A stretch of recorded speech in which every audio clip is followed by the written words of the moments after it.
ಎಷ್ಟೆಷ್ಟು ಜ್ಞಾನಿಗಳ ಚರಿತ್ರೆಯನ್ನು ನಾವು ಕೇಳುತ್ತೇವೆ. ಒಬ್ಬರೇ ಇಬ್ಬರೇ. ರಾತ್ರಿಯಲ್ಲಿ ಸೂರ್ಯನನ್ನು ತೋರಿಸಿದ ಸತ್ಯಬೋಧ ತೀರ್ಥ ಶ್ರೀಪಾದಂಗಳವರ ಕಥೆಯನ್ನು ಕೇಳುತ್ತೇವೆ. ಎಲ್ಲರಿಗೂ ಆಶ್ಚರ್ಯವಾಗುವ ರೀತಿಯಲ್ಲಿ, ವಿಜ್ಞಾನಕ್ಕೆ ಒಂದು ಸವಾಲಾಗುವ ರೀತಿಯಲ್ಲಿ ಅತ್ಯದ್ಭುತವಾದ ತಮ್ಮ ಮಹಿಮೆಯನ್ನು ತೋರಿಸಿದರು. ಅದನ್ನ ಅವತ್ತಿನ ಬ್ರಿಟಿಷ್ ಅಧಿಕಾರಿಗಳು ದಾಖಲು ಮಾಡಿದರು ತಮ್ಮ ಗೆಜೆಟ್ ಒಳಗೆ. ಆ ತರಹದ ದಿವ್ಯವಾದ ತಪಸ್ಸಿನ ಮಹಿಮೆ ಇದು ಕಲಿಯುಗದಲ್ಲಿಯೂ ಕಂಡಿದೆ. ಮೃತನಾದ ಬಾಲಕನನ್ನ ರಾಘವೇಂದ್ರ ಸ್ವಾಮಿಗಳವರು ಬದುಕಿಸಿದರು. ಮೃತನಾದ ಬಾಲಕನನ್ನ ಸತ್ಯಪ್ರಿಯ ತೀರ್ಥ ಶ್ರೀಪಾದಂಗಳವರು ಪುನಃ ಉಜ್ಜೀವನ ಮಾಡಿದರು. ಒಂದೇ ಎರಡೇ ಘಟನೆಗಳು. ಎಷ್ಟು ದಾಸರು, ಎಷ್ಟು ಯತಿಗಳು, ಎಂತೆಂತಹ ಜ್ಞಾನಿಗಳು, ತಪಸ್ವಿಗಳು ಕಲಿಯುಗದಲ್ಲಿಯೂ ಇದ್ದಾರೆ.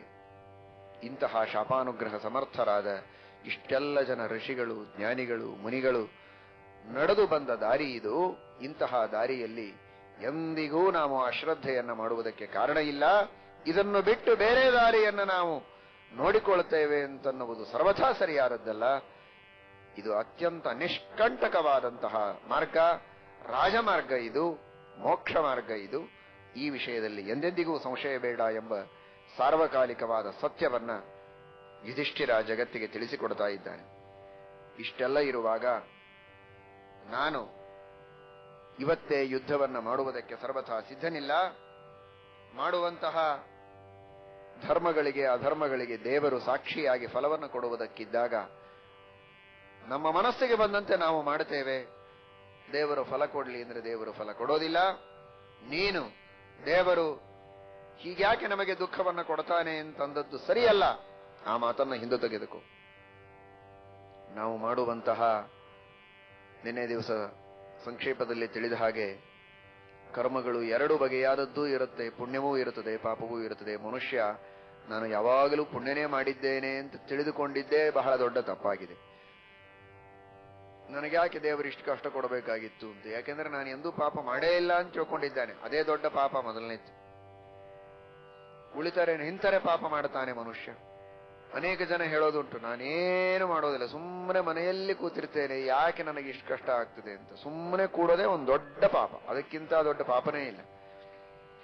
ಬೆಳಿಗ್ಗೆಯಿಂದ ರಾತ್ರಿಯವರೆಗೆ ಮಾಡಬೇಕಾದ ಕರ್ತವ್ಯಗಳ ಪಟ್ಟಿಯನ್ನೇ ಕೊಟ್ಟಿದ್ದಾರೆ ಶಾಸ್ತ್ರದಲ್ಲಿ. ಸುಮ್ಮನೆ ಕೂತಿರ್ತೇನೆ ಅಂದ್ರೆ ಮತ್ತೆ ಅದು ಪಾಪ ಅಲ್ವಾ? ಹೇಳಿದ ಒಂದು ಕೆಲಸ ಮಾಡದೇ ಇರೋದೇ ಒಂದು ದೊಡ್ಡ ಪಾಪ ಅಲ್ವಾ? ಪ್ರಾತಃ ಕಾಲದಲ್ಲಿ ಎದ್ದು ಮಾಡಬೇಕಾದ ಭಗವಂತನ ಸ್ಮರಣೆಯನ್ನ ಆರಂಭ ಮಾಡಿಕೊಂಡು ರಾತ್ರಿ ಮಲಗುವವರೆಗೆ ಅವರವರ ವರ್ಣಾಶ್ರಮಗಳಿಗೆ ವಿಹಿತವಾದ ಸಹಸ್ರ ಕರ್ಮಗಳನ್ನು ಶಾಸ್ತ್ರ ಹೇಳಿದೆ. ಅವುಗಳ ಬಗ್ಗೆ ತಿಳುವಳಿಕೆಯೇ ಇಲ್ಲ. ಹೋಗಲಿ, ಮಿನಿಮಮ್ ಮಾಡಬೇಕಾದ ಕರ್ಮಗಳನ್ನಾದರೂ ಮಾಡುವುದಿಲ್ಲ. ಕರ್ಮಗಳನ್ನು ಮಾಡೋದೇ ಇರೋದೊಂದು ಪಾಪ. ಮಾಡಬಾರದು ಅಂತ ಹೇಳಿದ ನಿಷಿದ್ಧ ಕರ್ಮಗಳನ್ನ ಮಾಡುವುದು ಮತ್ತೊಂದು ಪಾಪ. ಮನಸ್ಸಿನಲ್ಲಿ ಸಾಕಷ್ಟು ಜನರಿಗೆ ಅಹಿತವಾಗಲಿ ಅಂತ ಬಯಸ್ತಾನೆ. ಮಾತಿನಿಂದ ಇನ್ನೊಬ್ಬರ ಮನಸ್ಸಿಗೆ ನೋವಾಗುವ ಹಾಗೆ ಮಾತುಗಳನ್ನು ಆಡ್ತಾನೆ. ಕೃತಿಯಿಂದ ನಾನಾ ಜನರಿಗೆ ಹಿಂಸೆಯನ್ನು ಕೊಡ್ತಾನೆ. ಈ ತರಹದ ಹಿಂಸೆಯಿಂದ ಆಗುವ ಮಾನಸಿಕ, ವಾಚಿಸಿಕ, ದೈಹಿಕವಾದಂತಹ ಹಿಂಸೆಗಳಿಂದ ಆಗುವಂತಹ ಪಾಪ, ಆಜ್ಞೆಯನ್ನ ಉಲ್ಲಂಘನ ಮಾಡುವುದರಿಂದ ಆಗುವಂತಹ ಪಾಪ, ಎಷ್ಟು ಪಾಪಗಳನ್ನು ನಾವು ಮಾಡುವುದು. ಕುಳಿತಾಗ ನಿಂತಾಗ ಮಾಡುವಂತಹ ಸಾವಿರಾರು ಕಾಣಿಸದ ಕ್ಷುದ್ರವಾದ ಜಂತುಗಳ ಹಿಂಸೆ ನಮ್ಮಿಂದ ನಡೆದಿರುತ್ತದೆ. ಅಂತಹ ಪಾಪಗಳಿಗೆ ಲೆಕ್ಕ ಇಲ್ಲ. ತಿಳುವಳಿಕೆ ಬಂದಾಗಿನಿಂದ ಶಾಸ್ತ್ರ ಹೇಳೋ ಹಾಗೆ ಆ 14 ವರ್ಷ 14ನೆಯ ವರ್ಷದವರೆಗೆ ಸ್ವಲ್ಪ ಕನ್ಸೆಷನ್ ಇದೆ, ತಿಳುವಳಿಕೆ ಕಡಿಮೆ ಇರುತ್ತದೆ ಅಂತ. ತಿಳುವಳಿಕೆ ಬಂದಾಗಿನಿಂದ ಮನುಷ್ಯ ದಿನಕ್ಕೆ ಕನಿಷ್ಠ ಪಕ್ಷ 10 ಜನ್ಮಗಳಿಗೆ ಆಗುವಷ್ಟು ಪುಣ್ಯ ಪಾಪಗಳನ್ನ ಮಾಡಿ ಒಗೆದಿರ್ತಾನೆ. ಕನಿಷ್ಠ ಪಕ್ಷ 100 ಆಗಬಹುದು, 1000 ಆಗಬಹುದು, 10,000 ಜನ್ಮಗಳಿಗೆ ಆಗುವಷ್ಟು ಪಾಪಗಳನ್ನು ಪುಣ್ಯಗಳನ್ನು ಮಾಡಿಡಬಹುದು. ಪಾಪಗಳನ್ನೇ ಮಾಡ್ತಾನೆ ಅಂತಿಲ್ಲ, ಪುಣ್ಯವನ್ನೂ ಮಾಡಿರ್ತಾನೆ. ಈ ತರಹದ ಪಾಪ ಪುಣ್ಯಗಳ ರಾಶಿ ನಾವು ಮಾಡಿರ್ತೇವೆ. ಕೇವಲ ಪುಣ್ಯಗಳ ಫಲವನ್ನ ಮಾತ್ರ ಕೊಡು ಅಂದ್ರೆ ಹೇಗೆ ಕೊಡ್ತಾನೆ ದೇವರು? ಎರಡನ್ನೂ ಕೊಡ್ತಾನೆ. ಪುಣ್ಯಗಳ ಫಲವನ್ನ ಅವಶ್ಯವಾಗಿ ಕೊಡ್ತಾನೆ. ಬೇಕಾದಷ್ಟು ಭೋಗವನ್ನು ಮಾಡುವುದಕ್ಕೆ, ಉಣ್ಣುವುದಕ್ಕೆ, ತಿನ್ನುವುದಕ್ಕೆ, ಬಂಧು ಬಳಗ, ಪ್ರೀತಿ, ವಿಶ್ವಾಸ, ಇವುಗಳೆಲ್ಲ ಪುಣ್ಯದ ಫಲ. ಜೊತೆಗೆ ರೋಗ ರುಜಿನಗಳು, ಆಘಾತಗಳು, ಕಷ್ಟಗಳು, ಇವುಗಳನ್ನೂ ದೇವರು ಕೊಡ್ತಾನೆ. ಪುಣ್ಯ ಪಾಪಗಳ ಎರಡನ್ನೂ ಮಾಡಿದ್ದೇವೆ ನಾವು. ಆದರೆ ಈಗ ಮಾತ್ರ ನೇರವಾಗಿ ನಾವು ಪುಣ್ಯ ಪಾಪ ಮಾಡಿದ್ದೆ ನಮಗೆ ಗೊತ್ತಿರೋದಿಲ್ಲ ಅಂದ ಮಾತ್ರಕ್ಕೆ ದೇವರು ಅನ್ಯಾಯ ಮಾಡಿದ ಅಂತ ಸರ್ವಥಾ ಹೇಳಬಾರದು. ಈಗ ದಾನ ಮಾಡ್ತೇವೆ, ದಾನ ಮಾಡಿದ ತಕ್ಷಣ ನನಗೆ ಒಳ್ಳೇದಾಗಬೇಕು ಅಂದ್ರೆ, ಕಳೆದ ಜನ್ಮದಲ್ಲಿ ನಾನು ಎಷ್ಟು ಕಳ್ಳತನ ಮಾಡಿದ್ದೇನೆ ಯಾರಿಗ್ ಗೊತ್ತು, ಈಗೇನೋ ದಾನ ಮಾಡ್ತಾ ಇದ್ದೇನೆ. ಆದರೆ ದೇವರು ಎರಡನ್ನೂ ನೋಡ್ತಾನೆ, ದಾನದ ಫಲವನ್ನೂ ಕೊಡ್ತಾನೆ, ಕಳ್ಳತನದ ಫಲವನ್ನೂ ಕೊಡ್ತಾನೆ. ಅದರಿಂದ ಆಗುವ ದುಃಖ, ಅದರಿಂದ ಆಗಬೇಕಾದಂತಹ ಅವಮಾನ, ತಿರಸ್ಕಾರ ಏನಾಗಬೇಕೋ ಅದು ಆಗತ್ತೆ, ದಾನದಿಂದ ಆಗುವ ಫಲನೂ ಆಗತ್ತೆ. ಅಂದ ಮಾತ್ರಕ್ಕೆ ಎಂದಿಗೂ ಆರೋಗ್ಯವನ್ನ ಬಯಸಿದ ವ್ಯಕ್ತಿ ಔಷಧಿಯನ್ನು ನುಂಗುತ್ತಾನೆ. ನುಂಗಿದ ಕ್ಷಣಕ್ಕೆ ಇವನಿಗೆ ಕೆಮ್ಮು ಜೋರಾಗ್ತದೆ, ಜ್ವರ ಹೆಚ್ಚಾಗ್ತದೆ. ಅಯ್ಯೋ, ಔಷಧಿ ತೆಗೆದುಕೊಂಡದಕ್ಕೆ ಜಾಸ್ತಿ ಆಯಿತು ಅಂತ ತಿಳಿಯೋದಲ್ಲ ಅದು. ಔಷಧಿ ತೆಗೆದುಕೊಂಡದ್ದಕ್ಕೆ ಆರೋಗ್ಯ ಸ್ವಲ್ಪ ಹೊತ್ತಿನ ನಂತರ ಬರುವುದಿದೆ. ಆದರೆ ಈಗ ಆಗ್ತಾ ಇರುವಂತಹ ಜ್ವರದ ಉಲ್ಬಣತೆ, ಇವನಿಗಿರುವಂತಹ ನಾನಾ ವಿಧವಾದ ರೋಗಗಳ ಉಲ್ಬಣತೆ, ಅದು ಇವನ ಅಪಥ್ಯದಿಂದ ಆದದ್ದು. ಮೊದಲು ಅಪಥ್ಯ ಮಾಡಿದ್ದಾನೆ, ಈಗ ಔಷಧಿ ತೆಗೆದುಕೊಂಡಿದ್ದಾನೆ. ಔಷಧಿ ತೆಗೆದುಕೊಂಡ 2ನೇ ಕ್ಷಣಕ್ಕೆ ರೋಗ ಉಲ್ಬಣ ಆಯಿತು. ಹಾಗಾದ್ರೆ ರೋಗ ಉಲ್ಬಣ ಆಗುವುದಕ್ಕೆ ಔಷಧಿ ಕಾರಣ ಅಂತ ತಿಳಿದ್ರೆ ತಪ್ಪು. ಮೊದಲು ಮಾಡಿದ ಅಪಥ್ಯ ಕಾರಣ. ಈಗ ತೆಗೆದುಕೊಂಡ ಔಷಧಿಯ ಪರಿಣಾಮ ಇನ್ನು 6 ಗಂಟೆಗಳ ನಂತರ ಆಗುವುದಿದೆ. ನಂತರ ಇವನಿಗೆ ಆರೋಗ್ಯ ಬರುತ್ತೆ, ಮಧ್ಯದಲ್ಲಿ ರೋಗ ಉಲ್ಬಣವಾಗತ್ತೆ. ಹಾಗೆ ನಾವು ಮೊದಲು ಮಾಡಿದ ಪಾಪವೂ ಇದೆ, ಈಗ ಮಾಡಿದ ಪುಣ್ಯವೂ ಇದೆ. ಈಗ ಮಾಡಿದ ಪುಣ್ಯದ ಫಲವನ್ನ ಮತ್ತೆ ನಂತರ ಅನುಭವಿಸುವುದಕ್ಕುಂಟು, ಹಿಂದೆ ಮಾಡಿದ ಪಾಪದ ಫಲವನ್ನ ಮಧ್ಯದಲ್ಲಿ ಅನುಭವಿಸಲೇಬೇಕು, ಅದಕ್ಕೆ ಉಪಾಯವಿಲ್ಲ. ನಾವು ಮಾಡಿದಂತಹ ಪುಣ್ಯಗಳಿಗೆ ದೇವರು ಫಲ ಕೊಡೋದೇ ಇಲ್ಲ ಅಂತ ತಿಳಿದದ್ದು ತಪ್ಪು. ನಿಶ್ಚಿತವಾಗಿಯೂ ನಮಗೆ ರಾಜ್ಯ ಸಿಕ್ಕೇ ಸಿಗತ್ತೆ, ಆ ಸೌಭಾಗ್ಯ ನಮಗುಂಟು. ದುರ್ಯೋಧನಾದಿಗಳ ಪತನವಾಗತ್ತೆ, ಚಿಂತೆ ಮಾಡುವುದು ಬೇಡ. ಆದರೆ ಧರ್ಮಾಧರ್ಮಗಳಿಗೆ ಫಲ ಇಲ್ಲ ಅಂತ ಮಾತ್ರ ತಿಳಿಯಬೇಡ ಅಂತ ಹೇಳಿದಾಗ ದ್ರೌಪದಿ ಹೇಳ್ತಾಳೆ, ಧರ್ಮದ ಬಗ್ಗೆ ಎಂದಾದರೂ ನಾನು ಅಲ್ಲಗಳೆಯುವುದಕ್ಕೆ ಸಾಧ್ಯವೇ? ಧರ್ಮಾಧ್ಯಕ್ಷನಾದ ಭಗವಂತನ ಬಗ್ಗೆ ಎಂದಾದರೂ ಎದುರು ಮಾತನಾಡುವುದಕ್ಕೆ ಸಾಧ್ಯವೇ? ಪರಮ ವಿಶ್ವಾಸ ಇದೆ. ಅವಳ ಹೆಸರೇ ಶ್ರದ್ಧಾ ಅಂತ. ಭಾರತೀ ದೇವಿಯ ಇನ್ನೊಂದು ಹೆಸರು, ಅವಳ ಮೂಲ ರೂಪದಲ್ಲಿ ಶ್ರದ್ಧಾ ಅಂತೆ ಅವಳ ಹೆಸರು. ಶ್ರದ್ಧಾ ಎಂಬ ಗುಣಕ್ಕೆ ಅಭಿಮಾನಿ ದೇವತೆ ಅವಳು.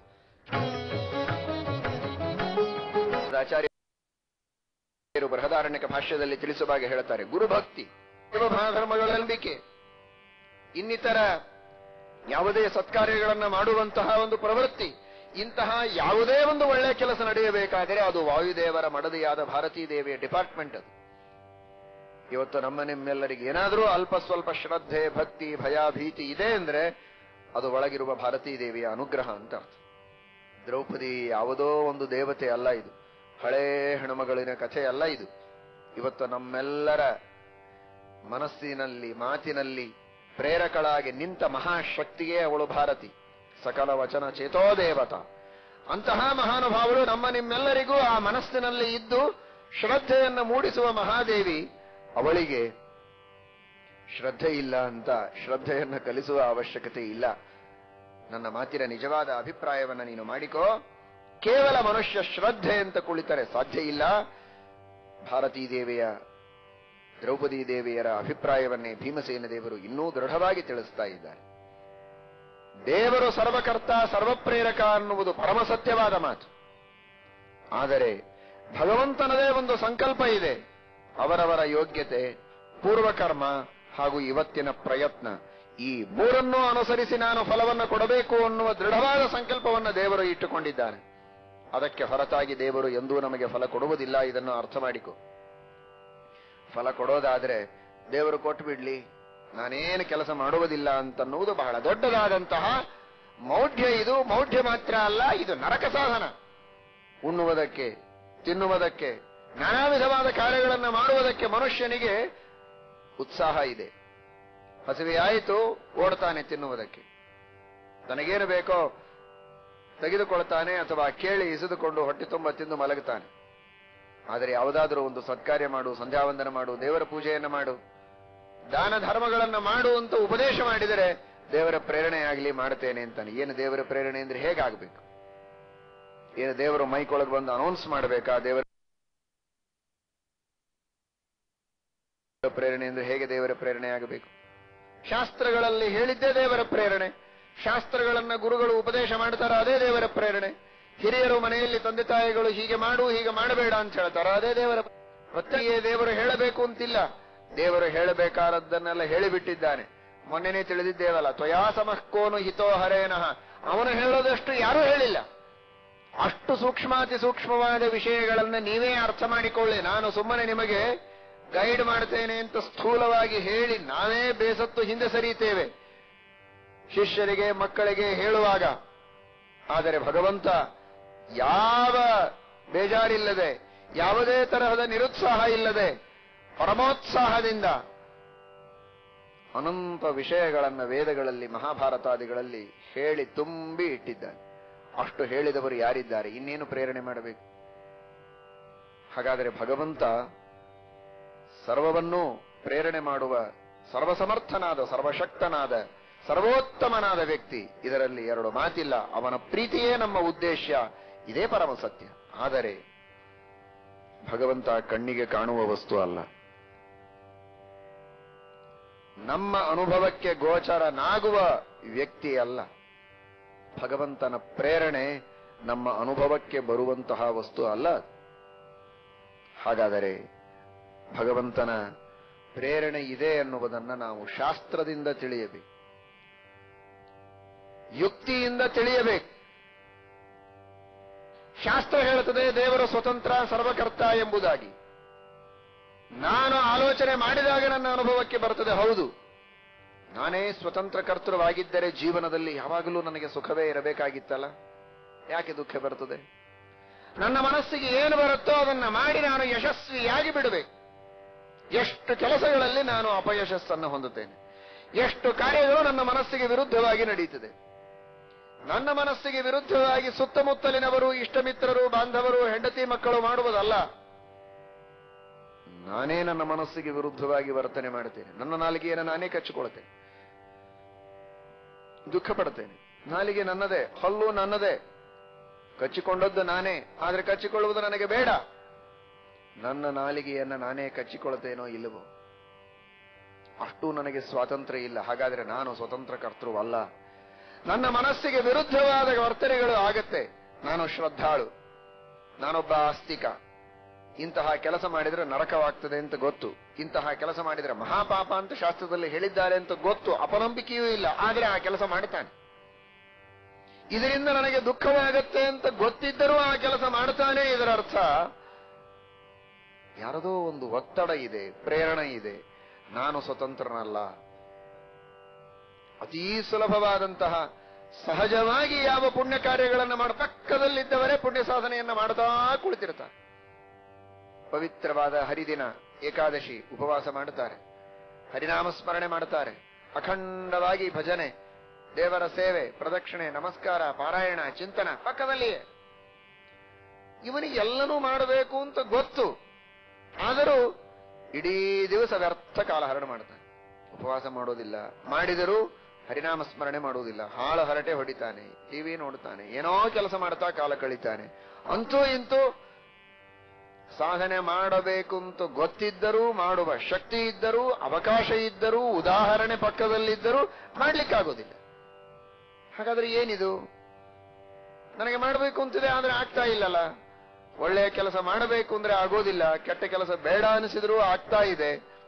ಅಥವಾ ಇನ್ನನೇಕ ರೀತಿಯ ಸಾಧನೆಗಳನ್ನ ಮಾಡಿ ಸಿದ್ಧಿಯನ್ನು ಪಡೆಯಬೇಕು ಅಂದ್ರೆ ನನಗಿಂತಲೂ ಅಶಕ್ತರು, ದುರ್ಬಲರು, ದರಿದ್ರರು ಅವರು ಸಿದ್ಧಿಯನ್ನು ಪಡೆದಾಗಿ ಹೋಯ್ತು, ಹಳೆ ಮಾತಾಯ್ತು. ಆದ್ರೆ ನನಗಿನ್ನೂ ಆಗ್ತಾ ಇಲ್ಲ. ಏನಿದು? ನನ್ನಲ್ಲಿ ಏನ್ ಕೊರತೆ ಇದೆ? ಶ್ರೀಮಂತಿಕೆ ಇದೆ, ಶಕ್ತಿ ಇದೆ, ಆಲೋಚನೆ ಇದೆ, ಭಾರೀ ಬುದ್ಧಿವಂತರು, ಎಲ್ಲ ನಿಜ, ಆದ್ರೆ ಕೆಲಸ ಆಗಿಲ್ಲ. ಓ, ಹಾಗಾದ್ರೆ ನನ್ನನ್ನು ಮೀರಿದ ಒಂದು ಶಕ್ತಿ ಇದೆ. ಆ ಶಕ್ತಿಯ ಪ್ರೇರಣೆ ಇದ್ದಾಗ ಮಾತ್ರ ನನ್ನಿಂದ ಕಾರ್ಯ ಆಗಬಹುದು, ಕಾರ್ಯ ಮಾಡಿದಾಗ ಅದಕ್ಕೆ ಯಶಸ್ಸು ಸಿಗಬಹುದು. ಅದಿಲ್ಲದೆ ಇದ್ರೆ ನನಗೆ ಯಶಸ್ಸು ಸಿಗೋದಕ್ಕೆ ಸಾಧ್ಯ ಇಲ್ಲ. ಇದೆಲ್ಲ ಆಲೋಚನೆ, ಇದಕ್ಕೆ ಅನುಮಾನ ಅಂತ. ಈ ತರಹದ ಆಲೋಚನೆಗಳಿಂದ ವಾದಿರಾಜ ಶ್ರೀಪಾದಂಗಳವರು ಮಹಾಭಾರತ ತಾತ್ಪರ್ಯ ನಿರ್ಣಯಕ್ಕೆ ವ್ಯಾಖ್ಯಾನವನ್ನು ಮಾಡುವಾಗ ಇದನ್ನೆಲ್ಲ ವಿವರಣೆ ಮಾಡುತ್ತಾರೆ. ಈ ತರಹದ ವಿವಿಧ ಆಲೋಚನೆಗಳನ್ನು ಮಾಡುತ್ತಾನೆ. ಹಾಗಾದ್ರೆ ನನ್ನನ್ನು ಮೀರಿದಂತಹ ಒಂದು ಮಹಾಶಕ್ತಿ ಇದೆ, ಪ್ರೇರಕ ಶಕ್ತಿ ಇದೆ, ಅದೇ ಭಗವಂತ. ಆ ಭಗವಂತನ ಪ್ರೇರಣೆಯಿಂದ ನಾನು ಮಾಡುವುದು ಸರಿ. ಇದು ಆಲೋಚನೆಯನ್ನ ಮಾಡಿ ನಿರ್ಧಾರಕ್ಕೆ ಬರಬೇಕಾದಂತಹ ಒಂದು ತತ್ವ. ಅಥವಾ ಶಾಸ್ತ್ರ ಹೇಳುತ್ತದೆ, ವೇದಗಳು ಹೇಳುತ್ತದೆ, ಇತಿಹಾಸ ಪುರಾಣಗಳು ಹೇಳುತ್ತವೆ, ಧರ್ಮಗ್ರಂಥಗಳೆಲ್ಲ ಹೇಳುತ್ತವೆ, ದೇವರು ಸರ್ವಕರ್ತ, ಅವನ ಪ್ರೇರಣೆಯಿಂದ ಎಲ್ಲವೂ ನಡೆದಿದೆ ಅಂತ. ಹಾಗಾದ್ರೆ ವೇದಶಾಸ್ತ್ರಗಳನ್ನ ಅವಲೋಕಿಸಿದಾಗ, ಆತ್ಮಾವಲೋಕನ ಮಾಡಿಕೊಂಡಾಗ, ಆಲೋಚನೆಯನ್ನ ಬಹಳಷ್ಟು ಮಾಡಿದಾಗ ತಿಳಿಯುವುದು ಭಗವಂತನ ಪ್ರೇರಣೆ ಇದೆ ಅಂತ. ಆದರೆ ನನ್ನ ಪ್ರತ್ಯಕ್ಷ ಅನುಭವಕ್ಕೆ ಬರುವುದಲ್ಲ ಅದು. ನನ್ನ ಅನುಭವಕ್ಕೆ ಬರುವುದು ಮಾತ್ರ ನಾನು ಕರ್ತ. ಪ್ರತ್ಯಕ್ಷೈಷ ಕರ್ತೃತ ಜೀವ ಸಂಸ್ಥಾ ತೇನಾನುಮೇಯ ಪ್ರೇರಣಾ ಕೇಶವಸ್ಯ. ನಾನು ಕರ್ತ, ನಾನು ಮಾಡ್ತೀನಿ.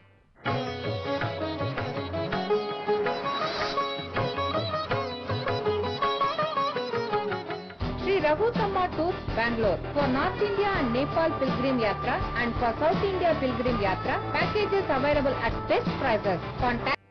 ನನಗೆ ಹಸಿವಾಯಿತು, ನಾನು ಎದ್ದು ಊಟ ಮಾಡ್ತೇನೆ. ನೀರಡಿಕೆ ಆಯಿತು, ನೀರು ಕುಡಿತೇನೆ. ಮಾತಾಡಬೇಕು ಅಂತ ಅನಿಸ್ತು, ಮಾತಾಡ್ತೇನೆ.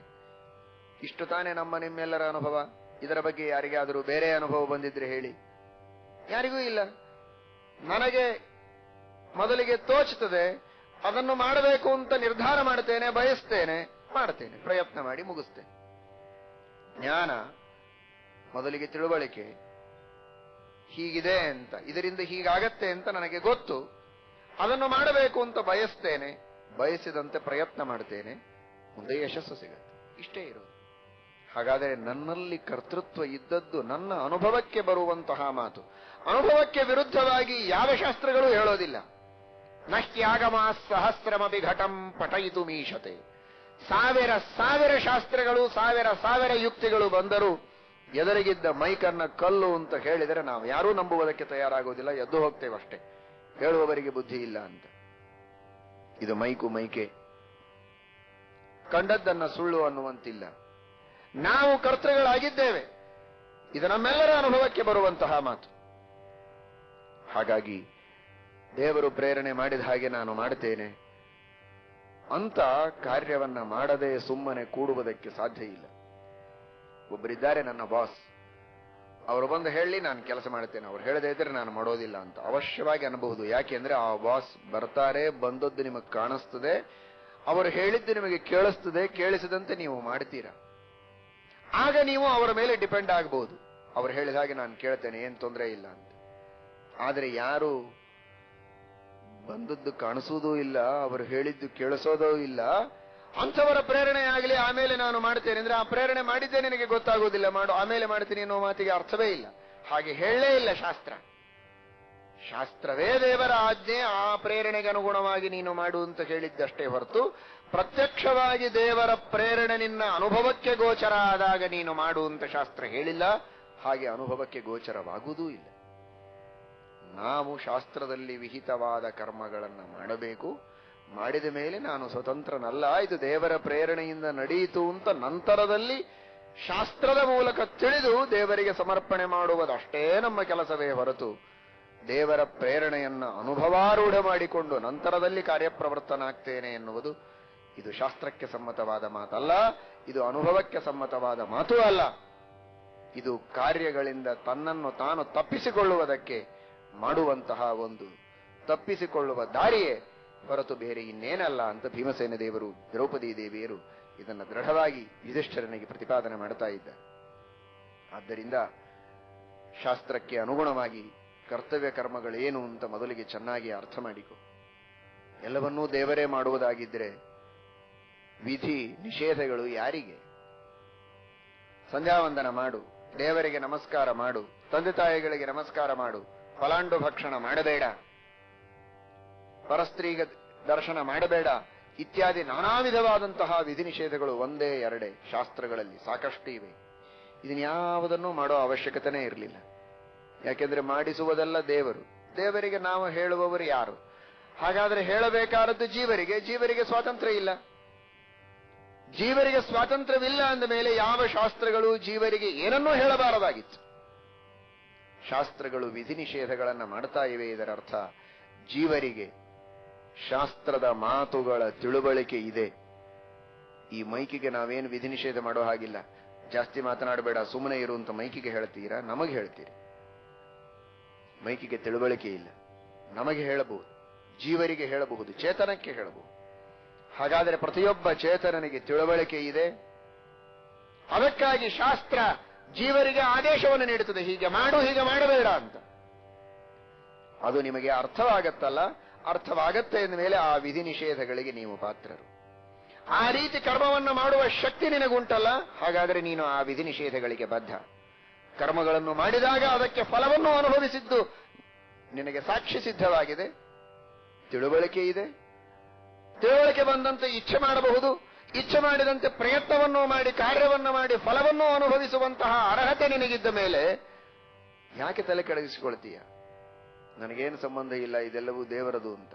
ದೇವರಿಗೆ ವಿಧಿ ನಿಷೇಧಗಳೇ, ಸ್ವತಂತ್ರನಾದವನಿಗೆ ಸರ್ವಥಾ ಅಲ್ಲ. ಪರತಂತ್ರನಾದ ನಿನಗೇ ವಿಧಿ ನಿಷೇಧಗಳು. ಪರತಂತ್ರನಾದ ನಿನಗೇ ಕರ್ಮವನ್ನು ಮಾಡುವ ಅಧಿಕಾರ ಇದೆ. ಅದಕ್ಕಾಗಿ ಏನೇನೂ ತಲೆ ಕೆಡಿಸಿಕೊಳ್ಳುವುದು ಬೇಡ. ಇದು ನನ್ನದೋ ದೇವರದೋ ಬೇಡ.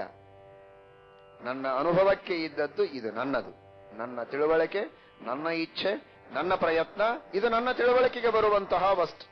ಹಾಗಾದರೆ ನಾನು ತಿಳುವಳಿಕೆಯನ್ನು ಪಡೆದುಕೊಂಡು ಇಚ್ಛೆಯನ್ನು ಮಾಡಿ ಸತ್ಕಾರ್ಯಗಳನ್ನು ಮಾಡಬೇಕು. ನನಗೆ ವಿಹಿತವಾದ ಶಾಸ್ತ್ರೋಕ್ತ ಕರ್ಮಗಳನ್ನು ಮಾಡುವುದರಲ್ಲಿ ನಾನು ಪ್ರಯತ್ನ ಮಾಡಿ ಮುನ್ನುಗ್ಗಬೇಕಷ್ಟೇ. ಇದೇ ಒಂದು ಅನುಭವದ ಮಾರ್ಗ. ಆದರೆ ನಾನು ಕಾರ್ಯ ಮಾಡಿದ ಮೇಲೆ ಈ ಕಾರ್ಯವನ್ನ ದೇವರು ಮಾಡಿಸಿದ, ಹೀಗೆ ಮಾಡಿಸಬೇಕು ಅಂತ ದೇವರಿಗೆ ಇಚ್ಛೆ ಇತ್ತು ಅಂತ ನಂತರದಲ್ಲಿ ನಾವು ತಿಳಿಯಬೇಕಷ್ಟೇ. ವಿಧೀಯತೆ ಧಾತುರಿವೇಹಿತಂ ಫಲೈಹಿ. ಕರ್ಮಗಳನ್ನ ಮಾಡಿದ ನಂತರ ಆ ಪರಮಾತ್ಮನ ಪ್ರೇರಣೆಯನ್ನ ಅರ್ಥ ಮಾಡಿಕೊಳ್ಳುವುದು ಅಷ್ಟೇ, ಅದಕ್ಕೂ ಜಾಸ್ತಿ ನಮಗೆ ಯೋಗ್ಯತೆ ಇಲ್ಲ. ಇಂತಹ ಸ್ವತಂತ್ರನಾದ ಭಗವಂತನನ್ನ ನಾವು ಸರ್ವಥಾ ಅಲ್ಲಗಳೆದಿಲ್ಲ. ಅವನ ಪೂಜೆಯನ್ನ ಮಾಡುವುದೇ ನಮ್ಮ ಕರ್ತವ್ಯ, ಅವನ ಆಜ್ಞೆಯನ್ನ ಪರಿಪಾಲನೆ ಮಾಡುವುದೇ ನಮ್ಮ ನಿಮ್ಮೆಲ್ಲರ ಧರ್ಮ. ಆದರೆ ಆಜ್ಞೆಯನ್ನ ಪರಿಪಾಲನೆ ಮಾಡಿ ಅವನ ಪೂಜೆಯನ್ನ ಮಾಡುವ ಬಗೆ ಇದು. ಶಾಸ್ತ್ರ